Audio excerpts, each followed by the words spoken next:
So we'll start the session, the first flash talk on future of high-tech industries by Mr. C. Balagopal. The India Edu program. So Sri Balagopal Chandrasekhar has completed his degree and PG in economics from Loyola College, Madras. Then he cleared civil service examination, allocated to Manipur, later worked with Indian Administrative Service in Kerala and Manipur till 1983. Then he resigned from the IAS in 1983 to start a high-tech venture to make biomedical products for the first time in the country with the support of Government of India and Kerala. And you may all know about or heard about the company Thermo Penpol, and he's the founder of that. So on behalf of ICSET 2023 and all present here, a warm welcome to you, sir. Thank you.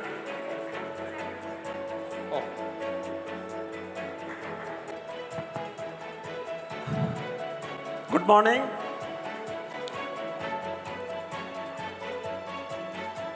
I have been asked to speak about the future of high-tech industry in Kerala.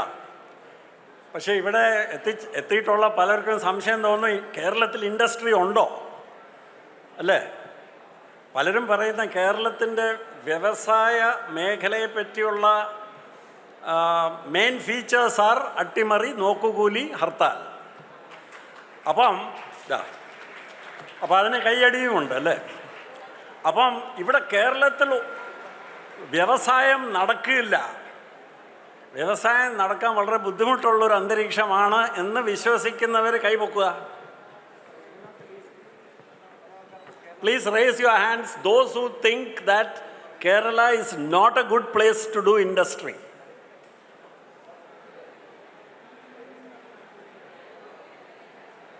Okay, I'm surprised that very few hands have gone up, which means I am speaking to a very sensible audience which looks at facts and is not influenced by perceptions. Okay. അപ്പം നമ്മൾ കേരളത്തിനെ പറ്റി ആലോചിക്കുമ്പോൾ തന്നെ what is the picture which comes up before our minds? The picture which comes up before our minds is of factories shutting down, factories shifting to other states, job losses, unemployment, and then attimari, nokuguli, hartal. And nowadays we also hear, many of you are, all of you are students, my young friends in the audience. How many of you want to leave the state for any reason, for studies or for jobs? How many of you want to leave the state? Don't be afraid if you're, raise your hands, yeah. Okay, there are a few. Again, I am very impressed because in many other states, if I ask this question, 3/4 of the hands will go up because it's considered to be cool, it's considered to be very modern to want to leave the country, leave the place. In fact, there is a study which I saw recently, which interested me a lot. In Kerala media and in discussions here, we hear generally that nothing happens in Kerala. Therefore, students want to leave the state or leave the country, which means it's a vote of no confidence in Kerala. That's what it means. That's the implication. When I looked at the data, this was a study which listed out the 9 top states in terms of maximum number of students wanting to leave the state, their state, and go either to other parts of the country or mostly who want to go abroad. 9 top states were listed. Kerala is not in that list. And guess which other states are right on top? Number 1, 2, 3 are Gujarat, Tamil Nadu, Telangana. So we sitting here in Kerala, we think nothing happens here. Akkare pacha. We think if you want to set up an industry, any sensible guy will go across the border in Kaliyakavla or across the border in Valayar and then appurathellam paridisayana. ഞാൻ നിങ്ങളോട് കേരളത്തിലെ വ്യവസായം നടത്തുന്നതും സംരംഭകത്വത്തെ പറ്റി സംസാരിക്കാൻ എന്താണ് എൻ്റെ അർഹത? ഇതിനെപ്പറ്റി വല്ല വിവരമുള്ള ഒരാളാണോ എന്ന് സംശയം, ന്യായമായ സംശയം പലർക്കും തോന്നും. 30ാമത്തെ വയസ്സിൽ IAS-ൽ നിന്ന് രാജിവെച്ച് നാഷണൽ ഇൻസ്റ്റിറ്റ്യൂട്ടായ ശ്രീ ചിത്ര തിരുനാൾ ഇൻസ്റ്റിറ്റ്യൂട്ടിൽ വികസിപ്പിച്ചെടുത്ത സാങ്കേതിക വിദ്യ മുതലെടുത്തുകൊണ്ട് ഒരു ചെറിയ വ്യവസായം തിരുവനന്തപുരത്ത്, വ്യവസായം ഒന്നും ഇല്ലാത്ത കേരളത്തിലെ വൺ ഓഫ് ദി വ്യാവസായികമായിട്ട് പിന്നോക്കമായിട്ടുള്ള ജില്ലയായ തിരുവനന്തപുരത്ത് ഒരു വ്യവസായം തുടങ്ങി 10-25-30 വർഷം മുമ്പ്. എൻ്റെ ഏറ്റവും വലിയ വെൽവിഷേഴ്സ് പോലും പറഞ്ഞത്, ബാല നിങ്ങൾ വലിയ ബുദ്ധിമോശമാണ് കാണിച്ചിരിക്കുന്നത്, കേരളത്തിൽ ഒരു വ്യവസായം തുടങ്ങാൻ തീരുമാനിച്ചെന്ന് മാത്രമല്ല തിരുവനന്തപുരത്ത് കൊണ്ടുവച്ചിരിക്കുന്നു ഒരു വ്യവസായം. 25 വർഷം കഴിഞ്ഞിട്ട് ഞാൻ ആ വ്യവസായം എൻ്റെ ഷെയർ ഹോൾഡിംഗ് വിറ്റു. ഒരു ജാപ്പനീസ് മൾട്ടിനാഷണൽ ഈ മേഖലയിൽ ലോകത്തെ ഭീമന്മാരായ ടെറുമോ കോർപ്പറേഷൻ എൻ്റെ കമ്പനി ഞാൻ വിറ്റപ്പോൾ that factory is the largest manufacturer of hi-tech blood transfusion bags in the world. ഇന്ത്യയിലല്ല, it is the largest factory in the world. It exports products to 58 countries. വികസിത രാജ്യങ്ങളിലേക്ക് ഒരു ജീവൻ രക്ഷിക്കുന്ന ഉപകരണം ഇന്ത്യയിൽ നിന്ന് മെയ്ഡ് ഇൻ ഇന്ത്യ ലേബിൾ വളരെ പ്രൗഡായിട്ട് പ്രദർശിപ്പിച്ചുകൊണ്ട് ഇവിടുന്ന് കയറ്റി അയക്കുകയാണ്. അപ്പോൾ കേരളത്തിൽ ഒന്നും നടക്കില്ല എന്ന് അറിയാത്തത് കൊണ്ട് ഈ മണ്ടൻ തിരുവനന്തപുരത്ത് പോയി ഒരു വ്യവസായം ചെറിയ തോതിൽ തുടങ്ങി 25 വർഷം കൊണ്ട് അത് ആഗോളതലത്തിൽ ആ ലെവലിൽ എത്തിച്ച്. എൻ്റെ കഴിവ് കൊണ്ടൊന്നുമല്ല, ഇവിടുത്തെ പ്രബുദ്ധരായ, ഇവിടുത്തെ അസാധാരണമായിട്ടുള്ള കഴിവുള്ള തൊഴിലാളികളും മാനേജർമാരും അവരുടെ കഠിനാധ്വാനം കൊണ്ടാണ് ഞങ്ങൾ വിജയിച്ചത്. ഈ സത്യം മനസ്സിലായ വ്യവസായികളും സംരംഭകരും എല്ലാം ഇവിടെ സക്സീഡ് ചെയ്തിട്ടുണ്ട്. Those who have understood that Kerala's greatest resource is its human resource, മനസ്സിലായവരെല്ലാവരും they have succeeded. Now, before I go to, I'm not going to give a lecture on high-tech industry in the future. I think I don't have the time. In 20 minutes, I can't do that. But so what I will do is, I will just tell you some things about Kerala which may surprise you. നമ്മുടെ on സംസ്ഥാനത്തിനെ പറ്റി നമുക്ക് എത്ര അറിയാം? ഇപ്പോൾ കേരളത്തിൻ്റെ GDP എത്രയാണെന്ന് നമ്മുടെ economics ഡിപ്പാർട്ട്മെൻറ്റ്സിൽ പഠിക്കുന്ന സ്റ്റുഡൻസോ പഠിപ്പിക്കുന്ന സാറന്മാർക്കോ പോലും ചിലപ്പോൾ അറിയില്ലായിരിക്കും. Because these are information which we don't know. What is the gross state domestic product of Kerala? It's about $140 billion. What is the per capita GDP of Kerala? It is about $3,000+. What is the share of manufacturing industry in Kerala? ഈ gross state domestic പ്രോഡക്റ്റിൻ്റെ വിഹിതം എത്രയാണ് contributed by manufacturing? ഞാനിതിൽ I am specifically referring to manufacturing. Because നമ്മൾ വിചാരിക്കും industry വ്യവസായം ബുദ്ധിമുട്ടാണ് കേരളത്തിന്, മാനുഫാക്ചറിങ് എന്തായാലും നടക്കില്ല അല്ലേ? ഞാൻ മാനുഫാക്ചറിങ് മേഖലയിൽ പ്രവർത്തിച്ച ആളാണ്. അപ്പം ഞാൻ പഠിച്ച് എൻ്റെ 4ാമത്തെ book which I wrote, which has recently been published by DC Books, അതിൽ ഞാൻ 50 സക്സസ്ഫുൾ ഹൈടെക് മാനുഫാക്ചറിങ് വ്യവസായങ്ങളെ പഠിച്ചിട്ട് എൻ്റെ പഠനത്തിൻ്റെ അടിസ്ഥാനത്തിലാണ് ആ ബുക്ക് എഴുതിയത്. 50. These 50 companies have come up in the last 30 years. എൻ്റെ കൂട്ടുള്ള ഫസ്റ്റ് ജനറേഷൻ സംരംഭകർ വലിയ വലിയ ബിസിനസ് ഫാമിലീസിൽ നിന്നൊന്നും അല്ല. നിങ്ങളുടെ കൂട്ട് ചെറുപ്പക്കാരികൾ who had a dream and decided to take a risk.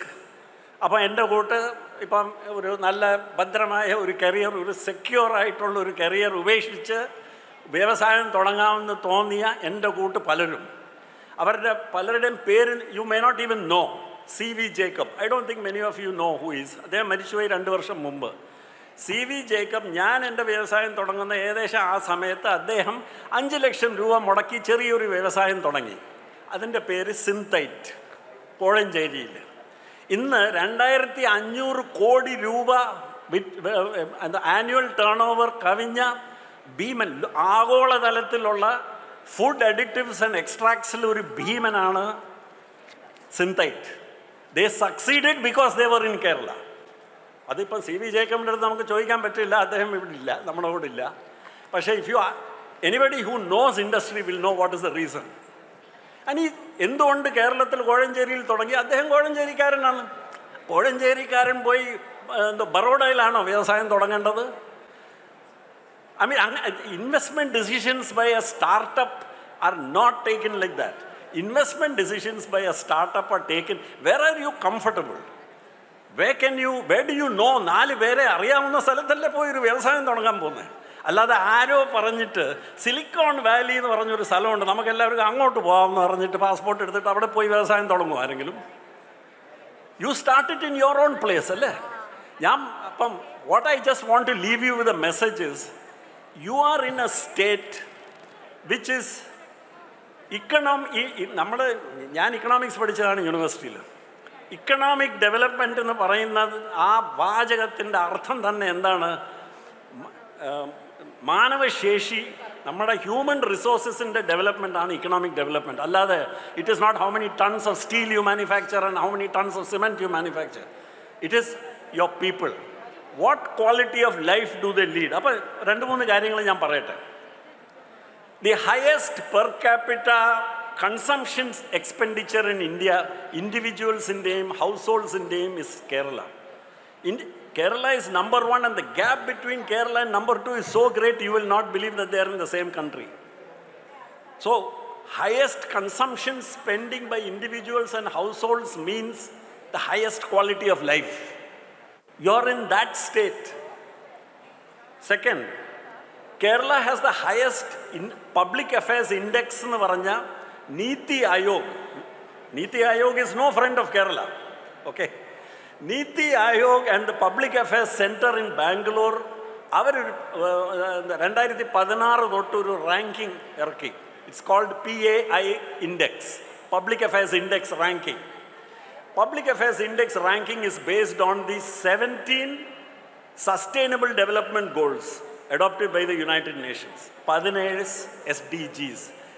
ഈ 17 SDGs includes job creation, includes production, includes productivity, includes education, includes healthcare, etc.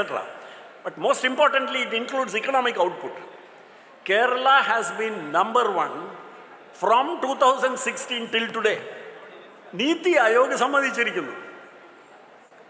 എല്ലാ വർഷവും this information is put out. Public affairs index ranking പുറത്ത് വന്നിരിക്കുന്നു. Kerala is number 1. നമ്മുടെ ഏതെങ്കിലും ഇവിടുത്തെ പ്രസിദ്ധീകരിക്കുന്ന news പേപ്പേഴ്സിൽ front പേജിൽ ഈ വിവരം കണ്ടിട്ടുണ്ടോ ആരെങ്കിലും? കഴിഞ്ഞ തവണ ഇത് വന്നപ്പോൾ ഞാൻ മേജർ മാധ്യമങ്ങളിൽ പരിശോധിച്ചു നോക്കി ഇത് എവിടെയെങ്കിലും ഇത് ഉണ്ടോയെന്ന്. പല മേജർ മെയിൻ സ്ട്രീം മീഡിയ പേപ്പേഴ്സിൻ്റെ 4-ാമത്തെ 5-ാമത്തെ പേജിൽ ഏതോ ഒരു മൂലയിൽ ഒരു ഐറ്റം ഞാൻ കണ്ടു. കേരളം വീണ്ടും 1-ാമത്. എന്തിൽ? കബഡിയിലാണോ ജാവലിൻ ത്രോയിലാണോ? എന്തിനാണ് കേരളം വീണ്ടും 1-ാമത്? അത് എഴുതിയിട്ടില്ല. അത് പിന്നെ അടുത്തതിൽ ഒരു ലൈനിൽ പറയുന്നു, പബ്ലിക് അഫയേഴ്സ് ഇൻഡെക്സ് നീതി ആയോഗിൻ്റെ PAI റാങ്കിങ്ങിൽ കേരളം 5-ാം തവണയും 1-ാമത്. എന്താണ് ഈ PAI index? It is the quality of governance and the quality of society. But we Malayalis are never satisfied അല്ലേ? എന്നാലും നമുക്ക് വാളയാറിന് അപ്പുറത്ത് പോയാലേ എന്തെങ്കിലും നടക്കുകയുള്ളൂ എന്നുള്ള ഉറച്ച വിശ്വാസം നമുക്ക് ഉണ്ട്. കഴിഞ്ഞ ഈ കോവിഡ് മഹാമാരി സമയത്ത് ഈ പബ്ലിക് ഹെൽത്ത് കെയർ സിസ്റ്റമും പ്രൈവറ്റ് ഹെൽത്ത് കെയർ സിസ്റ്റമിലുള്ള തമ്മിലുള്ള വ്യത്യാസവും സാധാരണക്കാരെ സംബന്ധിച്ചിടത്തോളം ഒരു പബ്ലിക് ഹെൽത്ത് കെയർ സിസ്റ്റത്തിൻ്റെ പ്രസക്തി എന്താണെന്ന് തിരിച്ചറിഞ്ഞവരല്ലേ നമ്മളെല്ലാവരും? എവ്രി വൺ ഓഫ് അസ് അല്ലേ? And which state came out best, acknowledged across the country? The state which came out best in terms of managing the pandemic and preparing people for the pandemic and protecting the public against the pandemic was the public healthcare system of Kerala. Why do I mention it? ഒരു വ്യവസായം തുടങ്ങാൻ ഉദ്ദേശിക്കുന്ന ആർക്കും ആ വ്യവസായത്തിൽ തൊഴിൽ ചെയ്യാനായിട്ട് വരുന്ന തൊഴിലാളികൾക്കും മാനേജർമാർക്കും ഒക്കെ they will want a safe and protective ecosystem. Kerala has this across the state. It is not confined to one or two big cities like what you find in most of the other states. Kerala has the highest urbanization in India. 55% ജനസംഖ്യ live in towns and cities. പക്ഷേ കേരളത്തിലെ അർബനൈസേഷനും ബാക്കിയുള്ള അർബനൈസേഷനും തമ്മിലുള്ള ഏറ്റവും വലിയ വ്യത്യാസം എന്താണ്? In Kerala it is a distributed urbanisation. 55% of the people live in urban areas, but they live in distributed cities. 7 cities in Kerala have a population of more than 1.5 million. 7 cities for one of the smallest states in the country. അപ്പോൾ ഇതിൻ്റെ meaning you will realise when you set out to start ഒരു micro small or medium enterprise തുടങ്ങാൻ നമ്മൾ മുന്നോട്ട് വരുമ്പോഴാണ് ഇതിൻ്റെയൊക്കെ പ്രസക്തി മനസ്സിലാവുന്നത്. പെരിന്തൽമണ്ണയിലായാലും ഷൊർണൂറിലായാലും അടൂറിലായാലും പത്തനംതിട്ടയിലായാലും everywhere you can find good living facilities, good urban amenities, good schools, good colleges, a safe system where girls and women and all that are safe out on the roads to go to their work and come back from their work, which is not something which many other states in this country can claim. But we somehow don't think this is important. And IT ആണെങ്കിൽ it falls under the service sector. കേരളത്തിൻ്റെ സമ്പദ്ഘടനയെ സംബന്ധിച്ചിടത്തോളം gross state domestic പ്രോഡക്റ്റിൻ്റെ 65% is accounted for by the service sector in Kerala. It may be even more actually, 65%. The service sector and the growth in the service sector is going to be highest in healthcare, public utilities, leisure and hospitality, public services, education, skill development, financial services, insurance, etc. Now, these are all professions and vocations which require education, which require skilling. For any state to have a thriving, or booming service sector, you need education. And that is one of the strongest points of this state is 100% school enrollment undennu matramalla, almost 100% school complete cheyunnu, and a nalla shadamanam avade ninnu they go on to higher educational institutions or to skill development institutions. So this is a fact of life which അതിൻ്റെ benefit അനുഭവിച്ച ആളാണ് ഞാൻ. തിരുവനന്തപുരം ജില്ലയിൽ വിളപ്പിൽ പഞ്ചായത്തിൽ start ചെയ്ത ചെറിയ factory, when I first started it, we started it with about 20 workers. Today 1,400 skilled people work in that factory. We had no difficulty getting those skilled people. ഒരു medical device, life saving device മാനുഫാക്ചറിങ്ങിന് ആവശ്യമുള്ള skills ഉള്ള trainable ആയിട്ടുള്ള പ്രബുദ്ധരായ young men and women are available everywhere across this state. That doesn't happen by accident. You cannot go to some parts of India outside the major urban areas ഒരു hi tech factory സ്ഥാപിക്കാൻ സാധ്യമല്ല. അതിനാവശ്യമുള്ള മാനവശേഷി is not available there. The human resource is simply not available. ഇറക്കുമതി ചെയ്യേണ്ടി വരും ദൂരെ നിന്ന് എവിടെന്നെങ്കിലും. ഡൽഹി എയർപോർട്ടിൻ്റെ ടെർമിനൽ 3യുടെ construction, Delhi national capital, Delhi എയർപോർട്ടിൻ്റെ ടെർമിനൽ 3ൻ്റെ കൺസ്ട്രക്ഷൻ സമയത്ത് the contractors there were hiring labor from Peru and from China. Why is that? You can't get welders in India? Obviously the contractor there wasn't getting them. That's why they had to. നമ്മുടെ human റിസോഴ്സസിനെ സംബന്ധിച്ചിടത്തോളം ഇന്ത്യ ഒട്ടാകെ നോക്കിയാൽ അവർ work force is about 500 million. 50 crore ആണ് നമ്മുടെ work force. It is estimated that only 5% of this 500 million have had some skill training of some kind. 5% only. You know what the figure for South Korea is? അവരുടെ work ഫോഴ്സിൻ്റെ 85% have received skill training.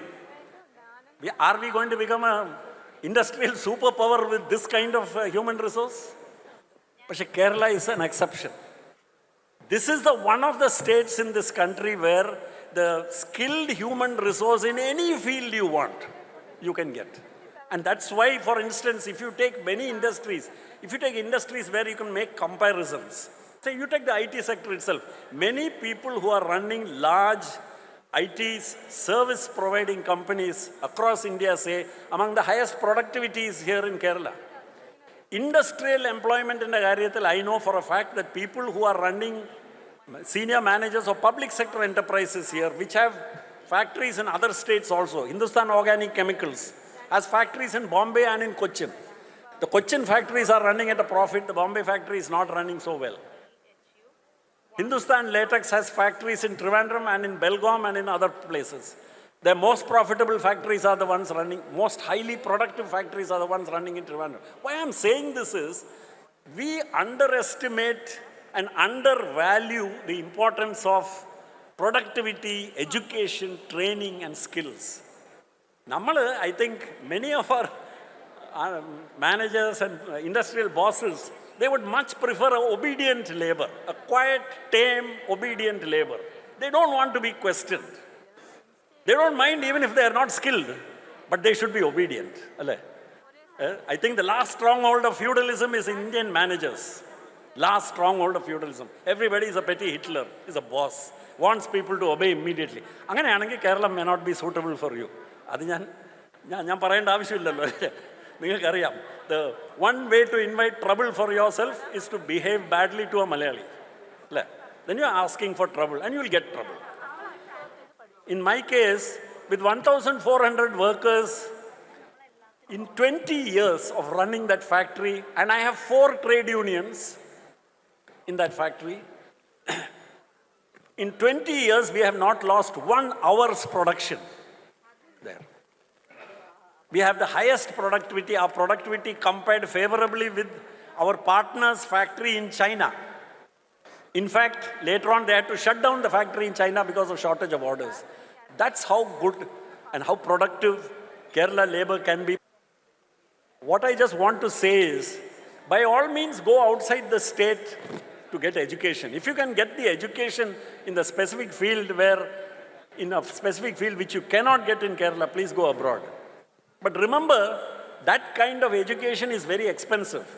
You or your parents will have to take out student loans, you will have to sell family property to go there. If you're going to study in Kerala, and especially in the public education systems here, many of the colleges which are of superb quality and which are improving in their standards now, you won't have to do that. So I suggest you think about it. All those studying here in Kerala are not people where option illatavar alla. Anybody, we mustn't have the mistaken notion that if you have an option, ellavarum porthu chadu. No, people are studying here and doing well. So please understand that for knowledge-based industries, for high-tech industries, one of the best environments which you can get anywhere is in Kerala. In fact, I will end by saying something which I usually say at the beginning, that if there is any state in India which can become the Taiwan of India, it is Kerala. Thank you. Thank you, sir, for that insightful presentation. We are just cascading through the journey of from a bureaucrat to how becoming an entrepreneur and the challenges and how it has been elevated to one of the best manufacturing organizations in the state of Kerala. Thank you so much.